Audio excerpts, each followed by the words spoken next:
which is the real world? This world we walk around in, or the other side? Is this an elaborately projected illusion? Now, talk about a really hard concept for people, but that's all about quantum physics today. So something is going on out in the world about all this. Absolutely. Well, I mean, I've watched so many near-death experiencers. I mean, I've lost count, and many of them will say, that is the reality, this is the illusion, or this is like an elaborately produced dream that we then wake up from. Correct. Yeah, there's a wonderful, and that's something I totally agree with. Somebody put that very succinctly once, which is, what if this is the dream, and when we wake up, we're alive? Right. I know, you're like...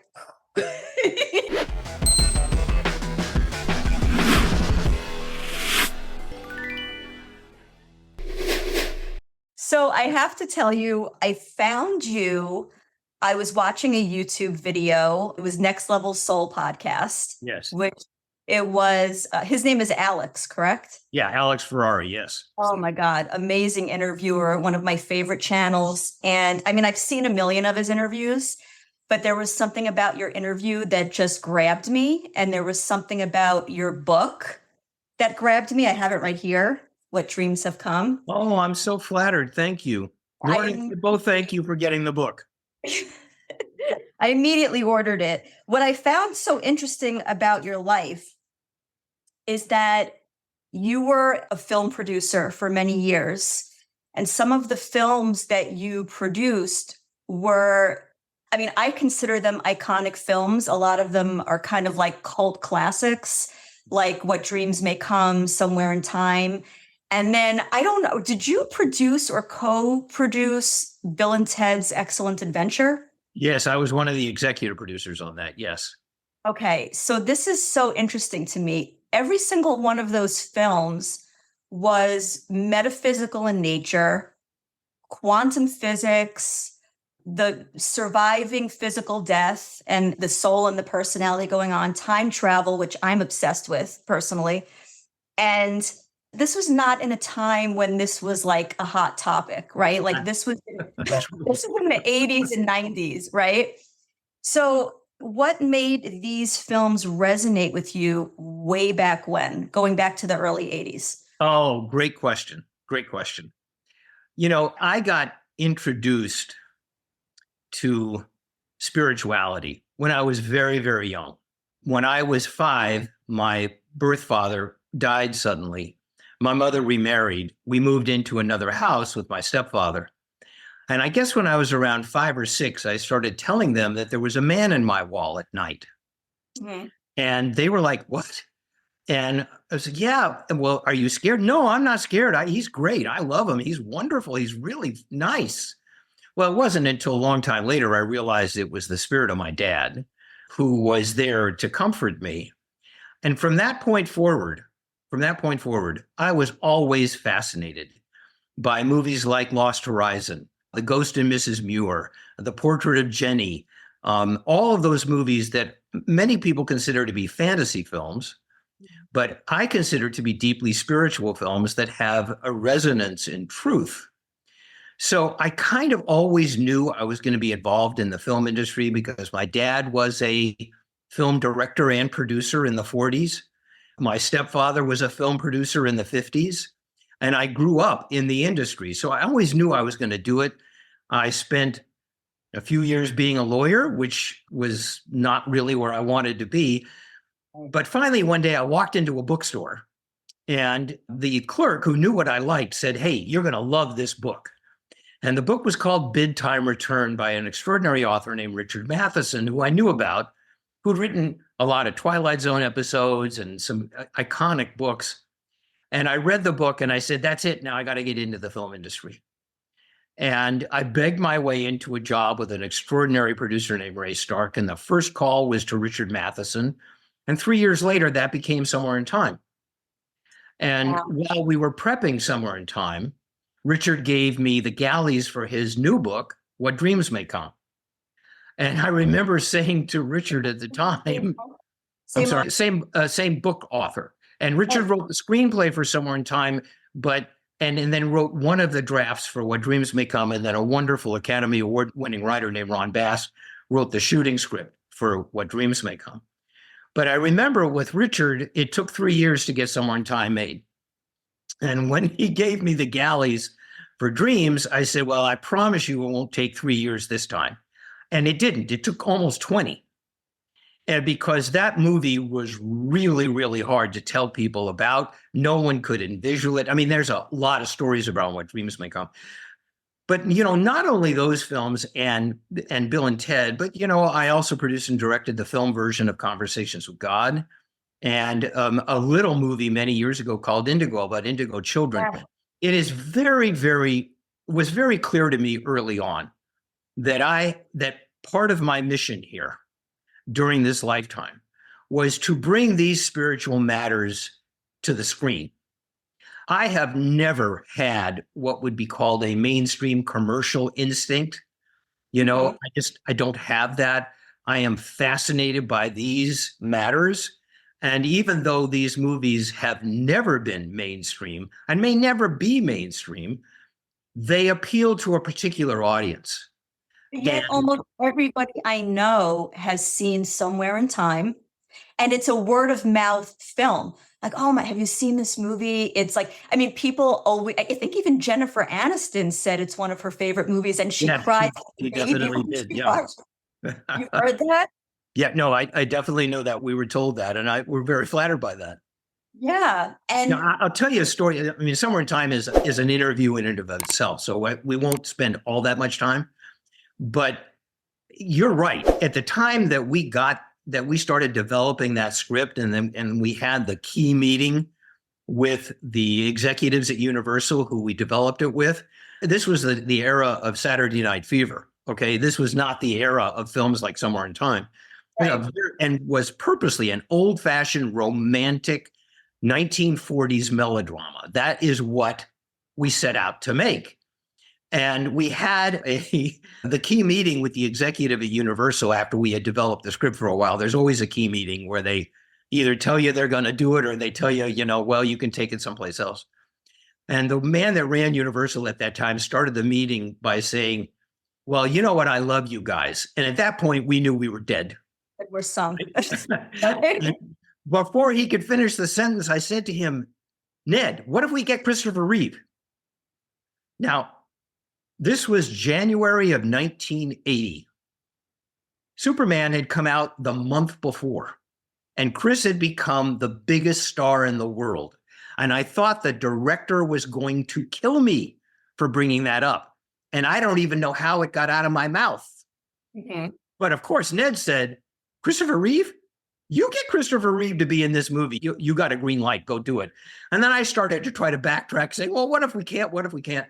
Well, it was a long story, which we don't have time for. We got Chris. And then we got Jane, and then we made the film. And when the film came out, it bombed. It totally and completely bombed. It was in the theaters for about 3 weeks. The critics eviscerated it. It broke my heart. It broke the writer's heart. Chris was just crestfallen by it. And it took years for it to resurface on cable and in various other ways. And now, as you said, it's become kind of a cult classic with people. And I'll just say quickly for people who are watching this, who are Somewhere in Time fans, the Grand Hotel where we shot the film, every weekend, the last weekend in October, which is their last weekend that they're open, is entirely devoted to Somewhere in Time. It's a Somewhere in Time weekend. And people come from all over the world, bringing costumes from 1912. All 600 rooms are taken up by people who are loving Somewhere in Time. So if people are really interested in that, you should check out the Grand Hotel Somewhere in Time weekend. And where is the Grand Hotel again? Grand Hotel is at the very northern tip of Michigan. Okay. And it is an unusual place because they don't allow motorized vehicles on the island. Even today, you go there, the taxis are horse-drawn carriages. And so when we found it as a location, because the hotel was just so perfect, right? We were aware that they didn't allow trucks on the island. And fortunately, the owner of the Grand Hotel, who was one man, not a corporation, one man, said, "Oh no, we're making this movie here. You'll get your trucks on the island." And anyway, that's how Somewhere in Time came about.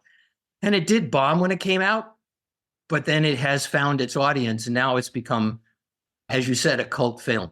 You know why it found its audience? Because consciousness has changed. And as consciousness changed, Perhaps. people sought it out and understood it. You were ahead of your time. You were all ahead. Someone once said to me, "Stephen, you're ahead of your time," which is the same thing as right now you're wrong.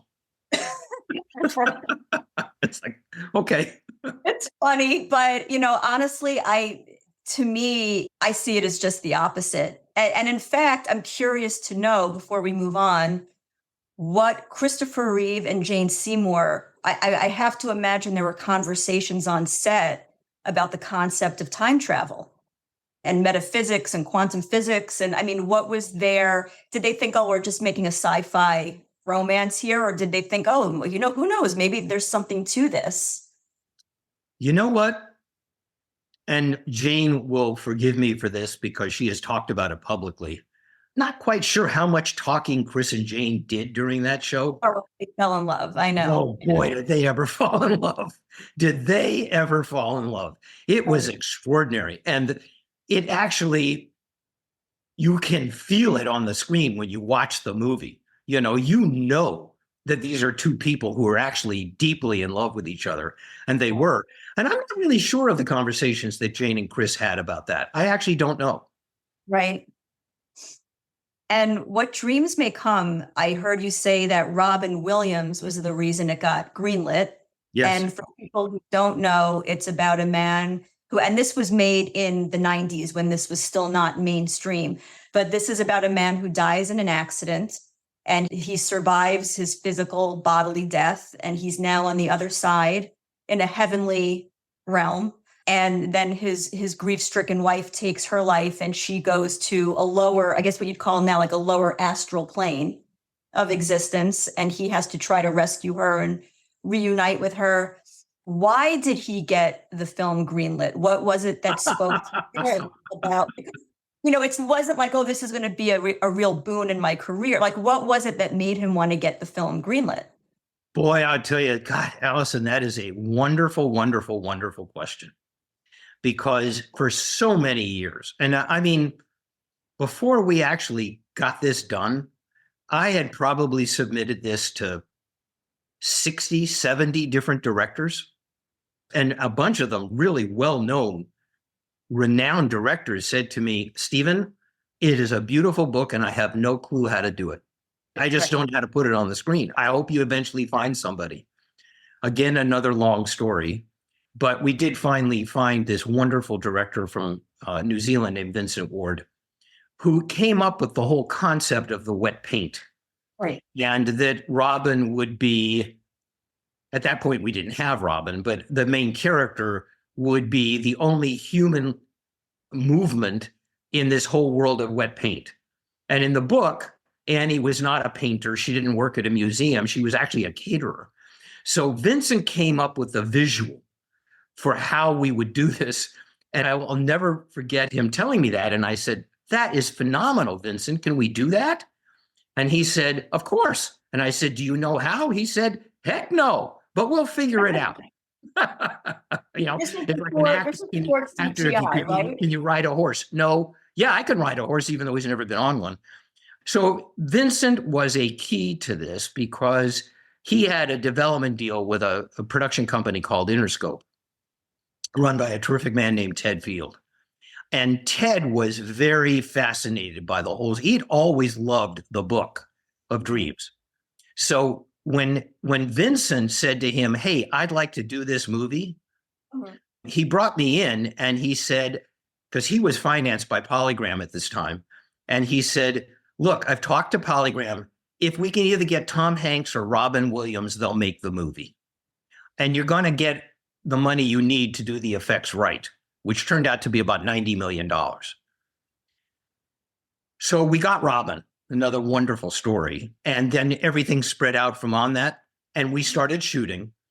And I'll never forget, there was a time during the shooting that the man who ran Polygram called Ted and said, "Who told you you could start shooting this movie?"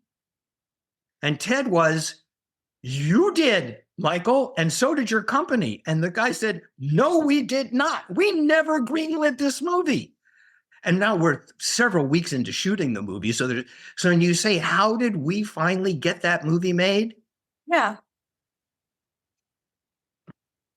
The folks decided that this thing had to get done. And somehow or another, they pulled it off, because I always call this the most expensive art movie ever made. Right. Because it is a tough subject matter, a very tough subject matter. When you're talking about suicide, in the book of What Dreams May Come, after the Robin's character is killed, the wife takes her own life and the children are still alive. Right. Which is we knew we couldn't do that. We knew we just couldn't do that. You can't create sympathy for a character who leaves two children homeless and without parents. And it was the brilliance of Ron Bass who came up with the way to use them in the film. And we got 2 Academy Award nominations for that, and it won the Academy Award for Best Visual Effects. But 2 things. Why did Robin want to do the movie? Robin really wanted to do a love story. And he had not really been able to do the love story that he wanted to do. And I think Robin was an extremely bright, highly educated, very erudite man. I mean, he could talk to you on any subject in the world and have a certain kind of knowledge about it. And I think Robin was always interested in this idea. Now, people have told me since Robin passed that various people have had contact with him. And one of them said to him, "Robin, what is it like over there?" And Robin's answer was, "Watch the movie." I think that Robin really kind of related to the emotional aspect of it. And when he was interested, the director, Vincent, and I went to San Francisco to meet with him. And we knew that the green light depended on Robin. And Robin walked into the movie and he said, "Guys, let me tell you really quick. This is going to be my next movie. And by the way, I'm going to play all the parts." And of course, we laughed, and it didn't turn out to be that way. But he was very committed to it. Very, very. And I know he was very proud of it.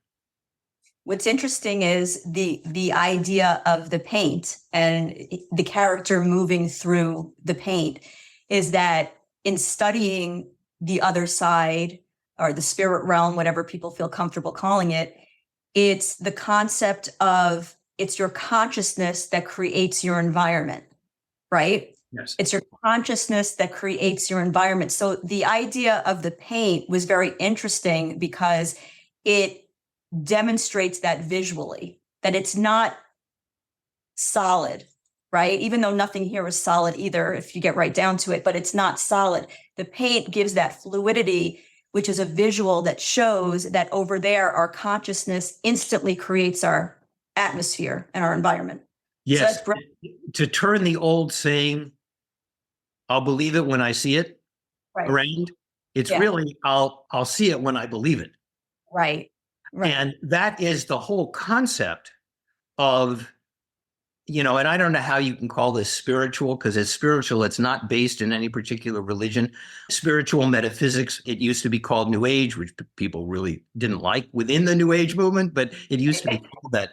But the key to all of that is we create our own reality, both in life and afterlife. And actually, and we talk about this in our book, Lauren and I sat and really designed our afterlife together. And Lauren has let me know since she transitioned that that's where she is. This is a very difficult concept for a lot of people. And I understand that, I respect that. But there are so many faiths in the world. And so part of the question that we ask is, okay, so why can't Christians have the afterlife that they envision and believe in? Why can't Buddhists and anybody else that has a belief? Because if you believe it, you'll see it. And that was the underlying premise of Dreams as well, because he was in Annie's paintings. That's where he survived. He survived in her paintings. And it was, as Cuba Gooding, his character says to him in one of the scenes, Everyone around here paints their own surroundings, but you're the only one that's ever used wet paint. I don't remember that line. I love that. Wow. Very interesting. So I want to talk about your wife, Lauren. My So favorite subject. the two of you met in 2003 at a screening for What Dreams May Come. We sure did. We sure did. And if I get a little teary here, I often do about Lauren, but as our family says, Dad cries at card tricks. So this is true. There was a screening of What Dreams May Come in a retro theater up here where I now live. I live outside of Portland, Oregon. And they wanted me to come up and host it. And I was living in Ashland at that time. I was very busy with other things. I really didn't want to go do this, but the universe wants what the universe wants. So eventually I said, okay, I'll go. Lauren, unbeknownst to me, who had always loved What Dreams May Come, loved Somewhere in Time, was very drawn to it as well.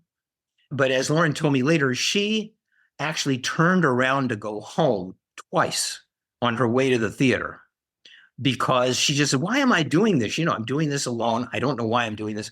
So she shows up. I walk into the... You weren't alone? She showed up at the event alone? She came to the event alone. I didn't know that because in the book, it sounds like she's milling around with a group of people, but maybe She was. When I first saw her, she was, because Lauren's a very, very personable person and she did know other people there. So I saw her from kind of a 1/4 angle from behind. And I thought, okay, I'm going to go up and say hello. And she turned around and we talked about this later. It seemed like we just stood there and stared at each other for 5 minutes. We didn't. It was probably 10 seconds. Mm-hmm. But as we both related to each other later on, it finally came to both of us that one, we were looking in a mirror. We were both looking in a mirror. And then the other thing was, we did it. We met on the night we were supposed to meet. This is when we were supposed to meet.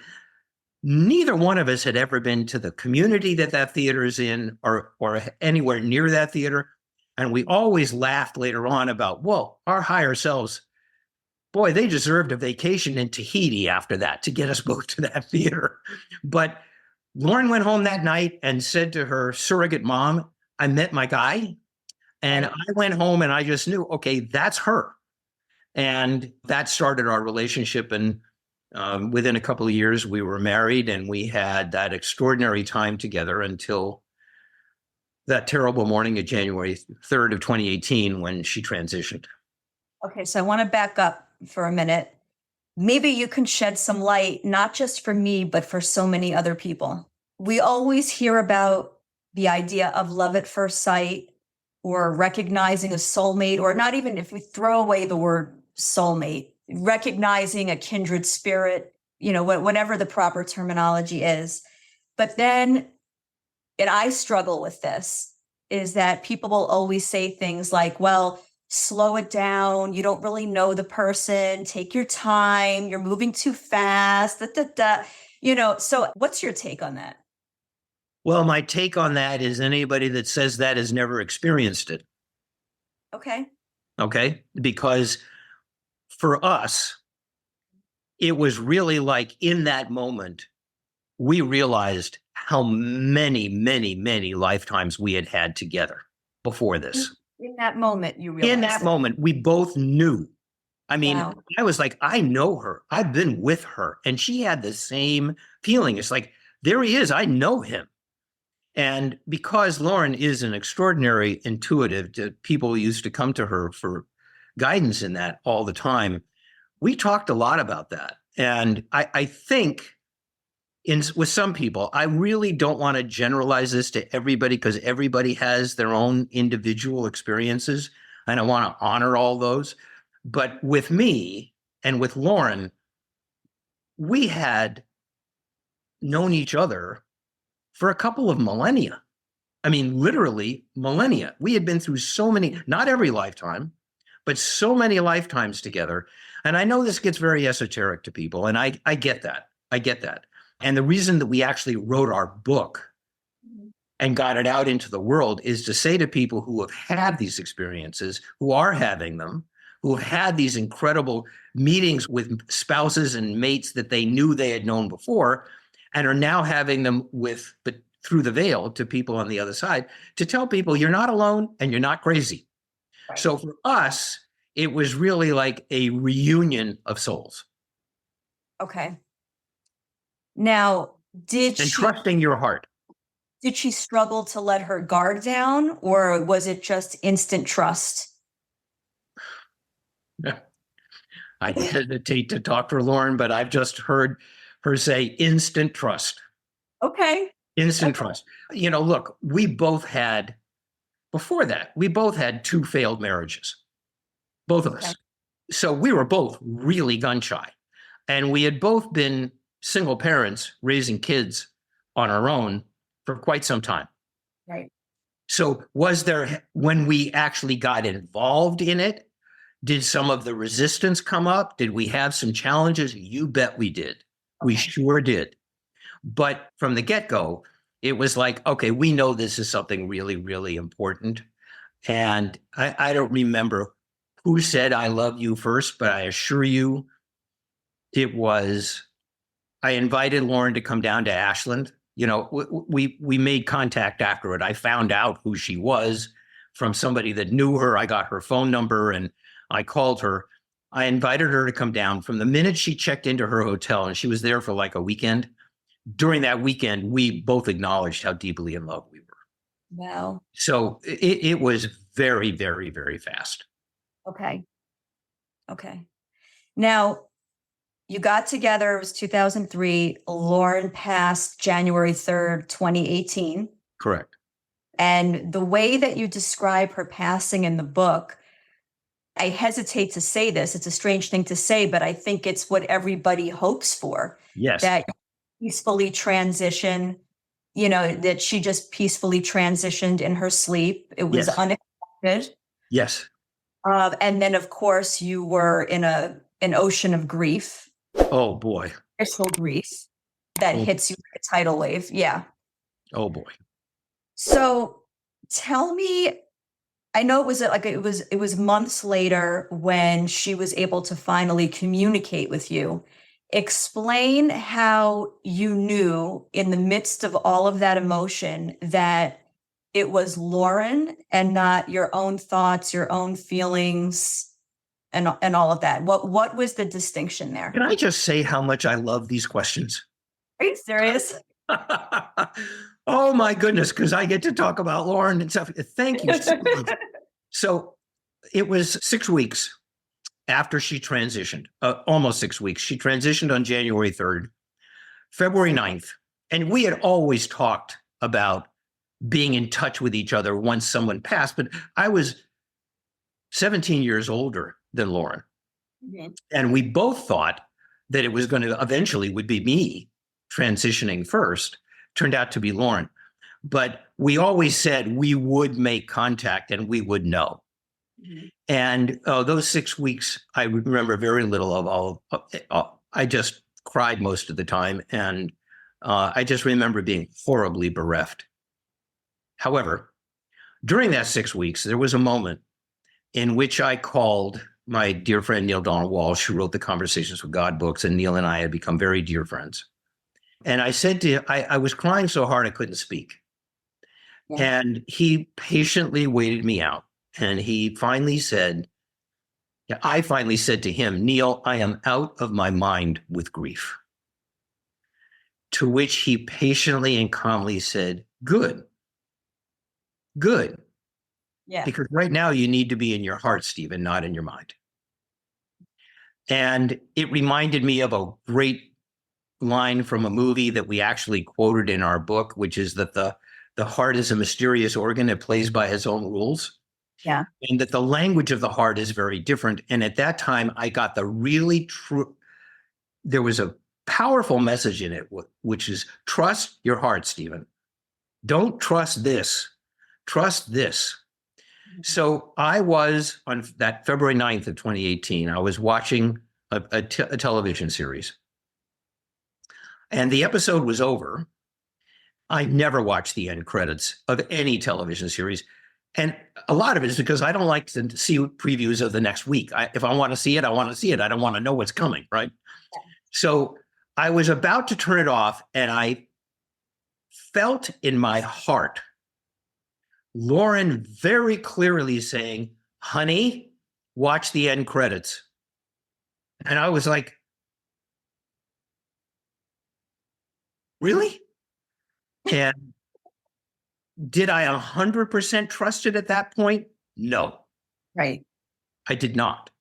But I was like, oh, well, I got to watch the end credits. And when I did, I just fell apart because over the end credits, they played that song we have in the book, you know, oh, child, things are going to get easier. Things are going to get better. And we're going to walk in the rays of a beautiful sun when your head is much lighter. And all of a sudden I do, okay, that's my, Take your time. Take your time. that's my wife. Mhm. That is my wife. And even though I still, from time to time, questioned my sanity, Right.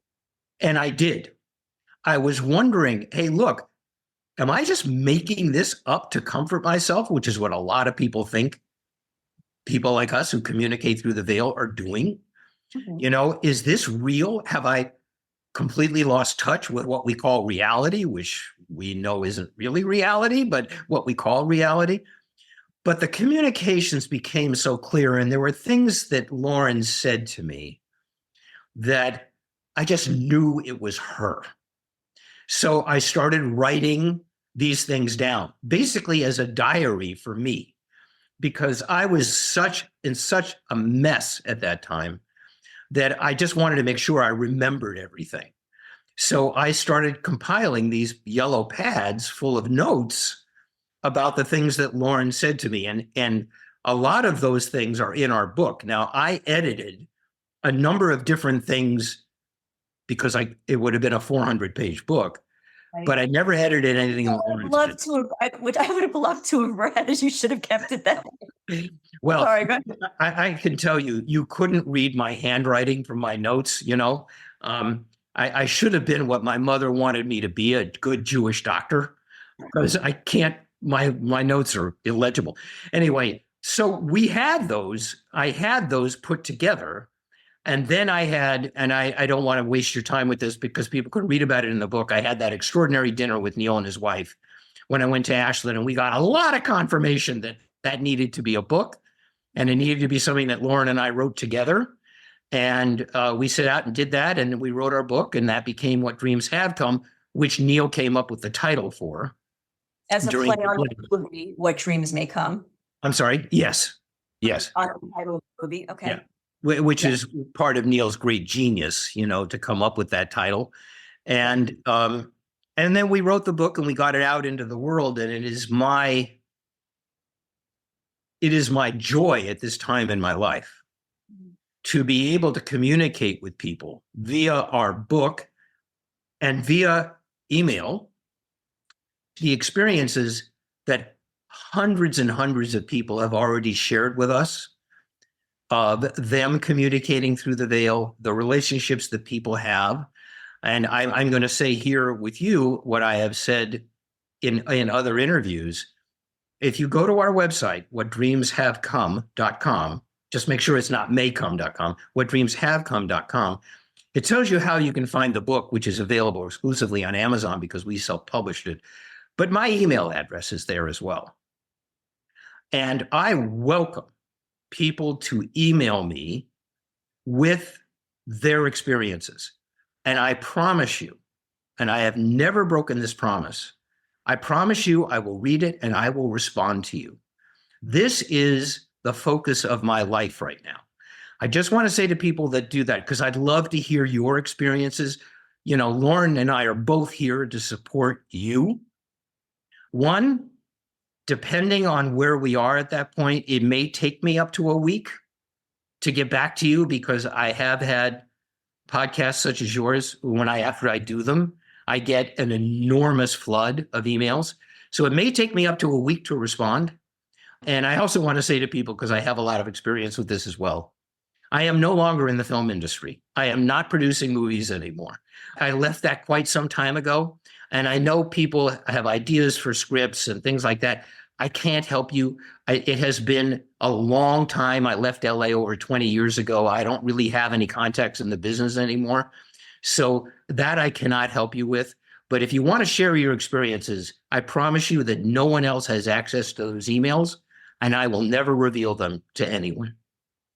And have the emails that you've received been similar to your story? I mean, are there Absolutely. a lot of couples like yourself where Absolutely. And not just couples, but people who are having relationships with their children who went beyond the veil, with grandparents, with sisters and brothers and things like that. It isn't just limited to, people who have been mates, which we'll call, in life.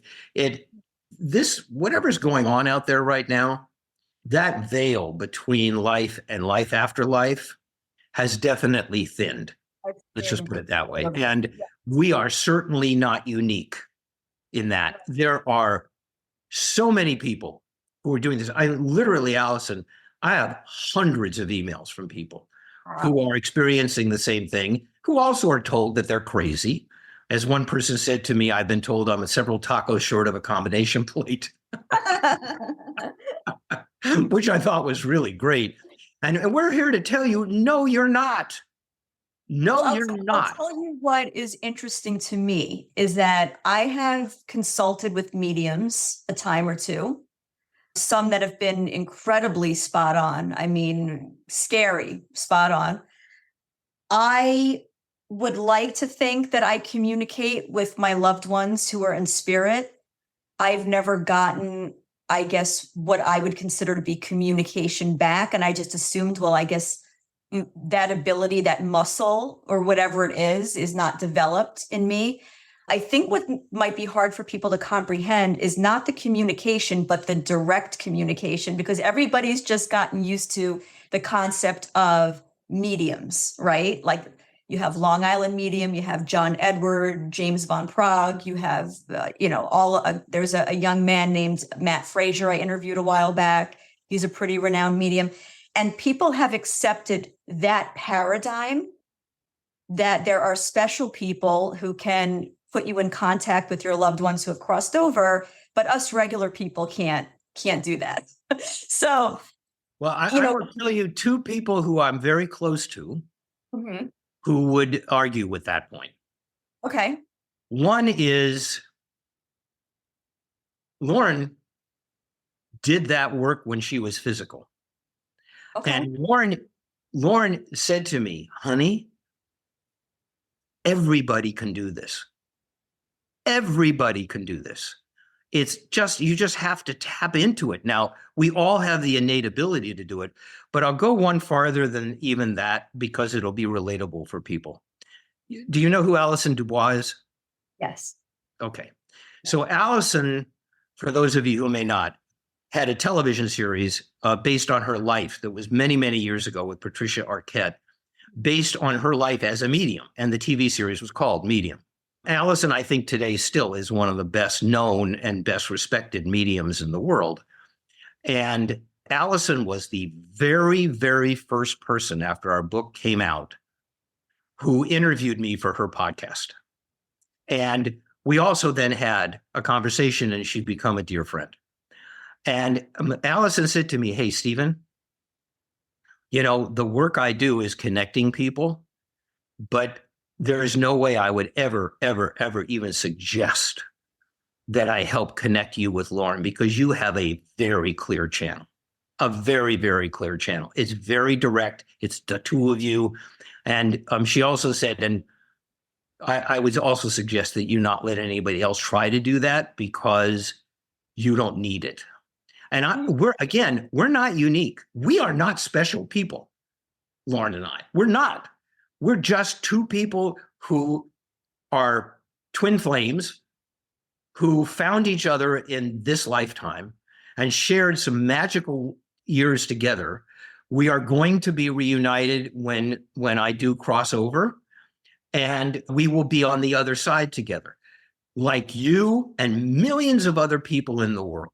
Life is very different today. Allison, you brought up quantum, Mhm. which I think is a really fascinating thing to bring up. And it's fascinating for me that Oppenheimer, the film Oppenheimer, came out when it did and became this huge phenomenon, and all the Academy Awards, and it was very successful because that's all about quantum, which is a very, very difficult concept to grasp. And I'm not going to claim that I get it completely, Right. but people who are in the quantum world, as somebody said to me today, if Oppenheimer were still here today, Oppenheimer would be working on some communication device between here and there. Wow. Because quantum physics today has been the one area of science that has already said consciousness can't die. It never dies. It can't. It's a force in the universe. It cannot die. And they have also been the ones that have been looking into the concept of, and I know this is going to sound completely insane to people, and I'm aware of it, but they're also looking into the idea of which is the real world, this world we walk around in or the other side? Is this an elaborately projected illusion? Now, talk about a really hard concept for people, but that's all about quantum physics today. So something is going on out in the world about all this. Absolutely. Well, I mean, I've watched so many near-death experiencers. I mean, I've lost count, and many of them will say, that is the reality, this is the illusion, or this is like an elaborately produced dream that we then wake up from. Correct. Yeah, there's a wonderful, yeah, and that's something I totally agree with. Somebody put that very succinctly once, which is, what if this is the dream, and when we wake up, we're alive? Right, right. I know, you're like, Look, you can't. And for the people out there who are saying, wait a minute, yeah, right. I just want to say to you, you can't access this through here. This will confuse you. Okay? It will confuse you because it's basically a computer that kind of spits back out to you what you've taken in. The heart is the repository for this. It's the repository of feeling. Our souls communicate to us through feeling, through our hearts. So when people say, well, what do I do? Well, you've got to get into the language of the heart. People have, I know you've had people in your life, Allison. You may have even said it yourself. I've said it myself. I'm feeling something, but I can't put it into words. No, Yeah. you can't, because it's a feeling. And feelings don't necessarily involve words. So anyway, this is a whole brand new world that is opening up to us. Absolutely. Do you mind if I read you a passage from your book? No, please. Okay, because I'm curious for you to explain this. This is in describing how Lauren shares her energy with you. Sure. So, right, she sometimes flows energy through me so powerfully that it takes my breath away and I lose track of time and space. Several times her energy has rushed in and hugged me in our kitchen and elsewhere, enveloping me in her energy, our new hugs.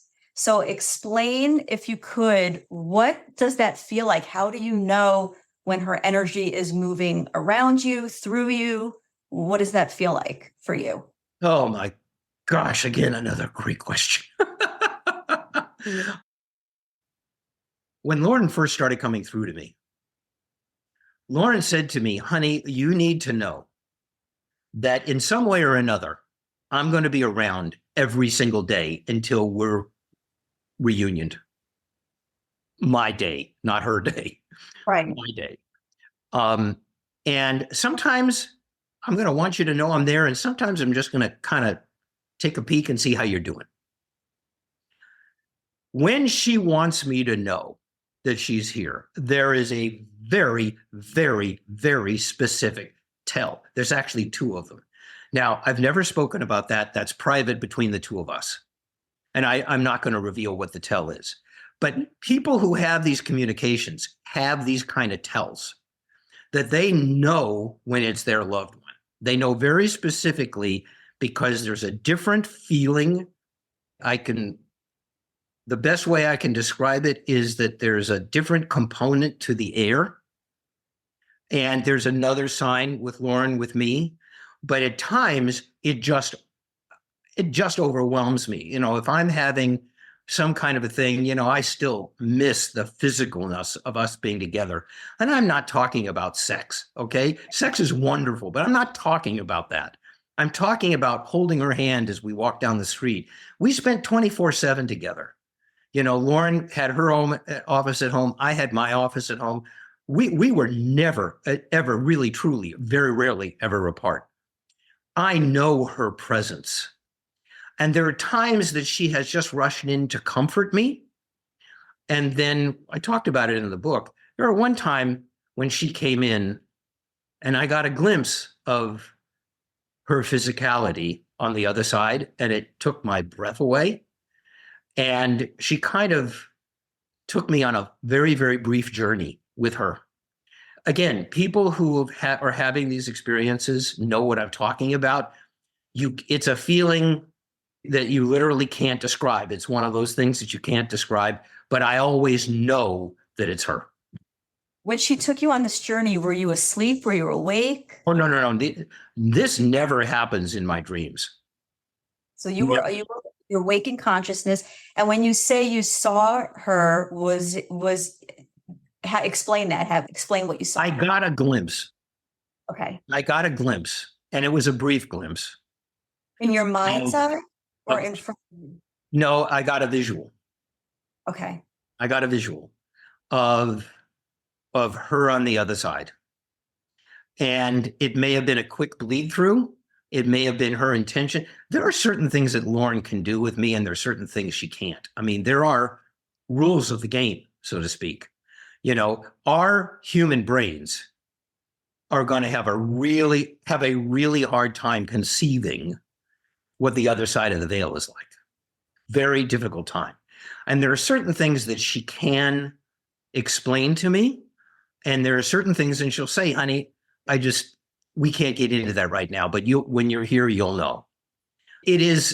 I saw what she is like on the other side, and it is beautiful and ethereal beyond words. But then again, for me, Lauren was the most beautiful, ethereal person that ever walked the earth when she was physical too. So she's still on the other. She still is on the other side. But those moments are extraordinary, and I'm very grateful for them when they happen. And by the way the book is written, when it's Lauren speaking, it's in italics, and when it's you, it's in regular font. Yeah, I give great credit to my dear friend Anna Dara, who I worked with on the Spiritual Cinema Circle for 20 years. She was the person I asked to read the book before we went to print at Amazon. And she said to me, Lauren's voice needs to be in a different print, in a different font, so that it's very distinct. And I'm really glad for that, because then it does give more character to it. And I think if people do read our book, they will also see that she has a pretty mischievous sense of humor. Yes. Mostly I am the brunt of, which is the way it was when she was physical. We laughed a great deal at me when she was physical, and we still laugh a great deal at me. But her humor is there. And, this is not meant to be, Allison, if you'll allow me this is not meant to be dramatic. Am I ever going to totally get used to Lauren's presence still in my life? No, I don't want to, because I know how beautiful it is. But now we have conversations like I'm having this conversation with you, and we do laugh. We do. We laugh about certain things. This is not supposed to be dramatic and serious all the time. It is a normal human, other side human relationship. And you can have fun with it. And I urge people to open their hearts up to that as well. And what do your children you were a beautiful blended family. She had her children, you had your children. What do the kids think of all of this and what you've explained to them? Okay. Again, another great question. We have a blended family of 5 adult kids, 4 women, and 1 young man. And I'm not going to identify which is which, but one of them has a very specific ongoing relationship with Lauren now and has from the very beginning. One of them talks to Lauren often, but doesn't quite get the response. And one of them absolutely talks to her, doesn't believe that she'll ever get a response, but that's okay. And 2 of them are dubious. They love me. They believe that I believe it, but they're dubious that it's really happening, which is fair. I wonder if some people come into a lifetime with the agreement or the soul contract that they don't want to have access to the other side, or they don't want to have. I was saying this to somebody the other day, that I wonder if even atheists, if it's actually ironically a spiritual choice, that they've chosen to come in this life with the blinders on because they wanted to have an experience that's purely grounded in the physical with no access to anything else in this particular lifetime, which they would probably get mad at me for saying. but I wonder if that's actually a choice that we make before we come in, how much access we want to have. I believe that. I totally believe that, because we do design our lives before we're here. We have soul groups that we travel in. I give James Redfield a great deal of credit, because I think he was one of the first people on the international stage in Celestine where he actually talked about that we travel in soul groups, and we have experiences with various members in that soul group, and we decide what our lives are going to be like. We talk about this in the book, but I'm going to say it really briefly now because it's an image that people, I think, really relate to. So when we're between lives, imagine you're going to a running track. We're about to set up the goals and the obstacles that our souls and we believe we need to deal with so that we keep evolving.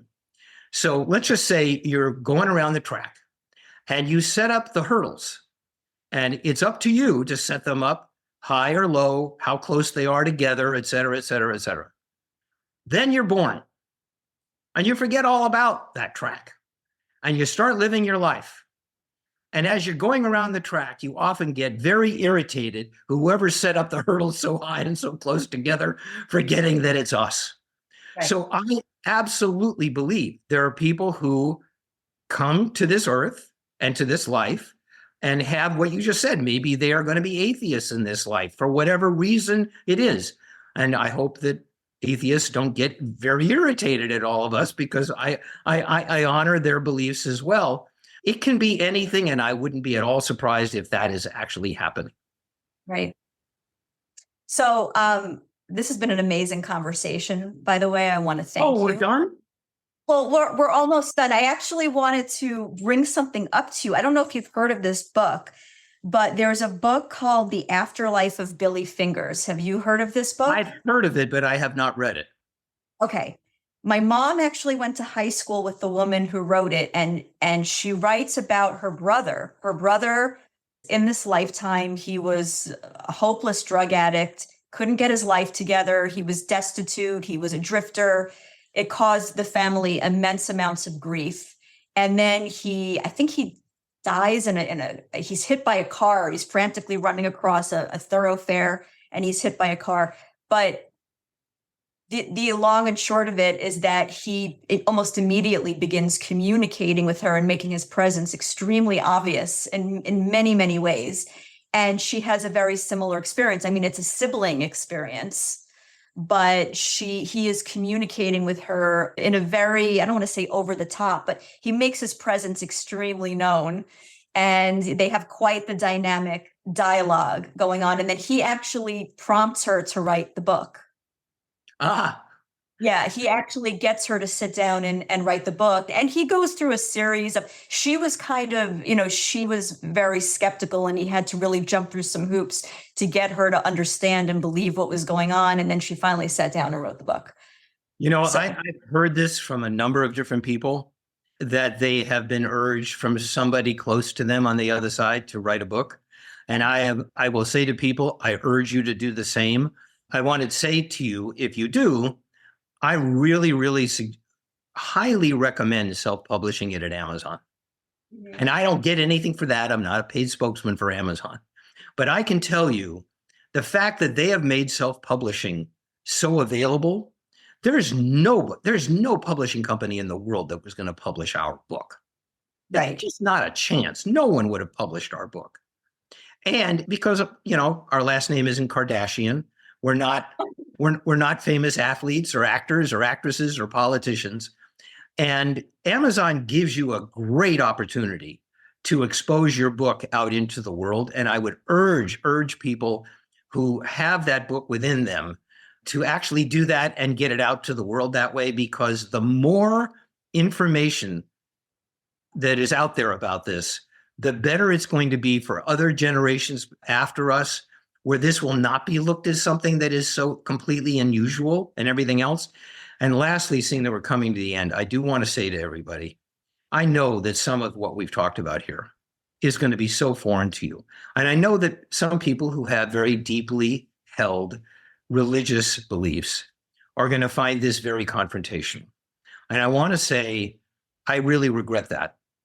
And I respect you, and I respect your beliefs completely. I respect all beliefs around the world, and I respect yours as well. So I hope this doesn't wind up feeling as, because it's not meant to be. And if you never come to this belief, I respect that as well. But for those of you who do have these beliefs, Lauren and I both send you a big hug and much love. Oh, I love that.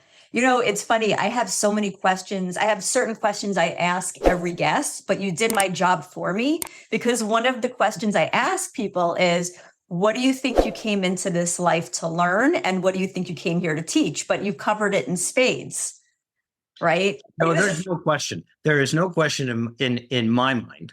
As for me, I came here to be with Lauren, to be father and stepfather to our combined family, although we don't think of, our 5 kids have 3 different mothers and 3 different birth fathers, and you wouldn't know it from their relationship to each other or their relationship to me or their relationship to Lauren, because it just feels like we're just family.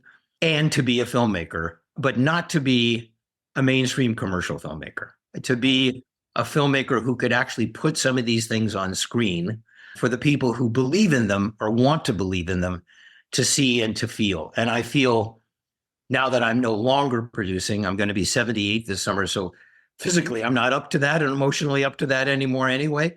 But now that I'm no longer doing that, I feel that mission in my life is complete. And the communication is complete with our book. There won't be another one. This is the one that I am going to talk about for the rest of my natural life here. And again, Allison, we've already done the interview, so I don't need to say this to you. Your questions have just been fabulous. And I have absolutely loved doing this with you, because it's just so rewarding. So thank you so much. I'm really humbled by the fact that you invited me to do this. Well, thank you for the body of work that you have given to all of us, because I know that you like to kind of talk about how your films were not mainstream blockbusters, but people love and adore your films. And I just want to leave you with one final thought that I think is so appropriate here. I did an interview not too long ago with a master numerologist named Gail Minogue. And I said to her, why do you think some people wind up in the spotlight? Why do you think some people become famous or, wind up in the spotlight for whatever reason? And she said, we learn through entertainment. She said this to me, and I never thought about it before. She said, we learn through entertainment. We couldn't take certain information directly. So we put it almost like in a drip feed through entertainment, whether it's music, whether it's film, TV, books, to kind of get it slowly into our consciousness so that we can accept the information more readily. Right? I 1000% agree with that. And I want to just add one little thing to it. Okay. When we operated the Spiritual Cinema Circle, which we did for 16 years, and for various reasons, we had to close it down in 2020. The logo for the Spiritual Cinema Circle, for all the movies we sent out, the 800 movies that we sent out to our subscribers for the 16 years we were in business, the logo that was on every one was an artistic vision of a shaman standing around a campfire, passing down the lores and the culture from one generation to another. Today, that shaman is a filmmaker. Wow.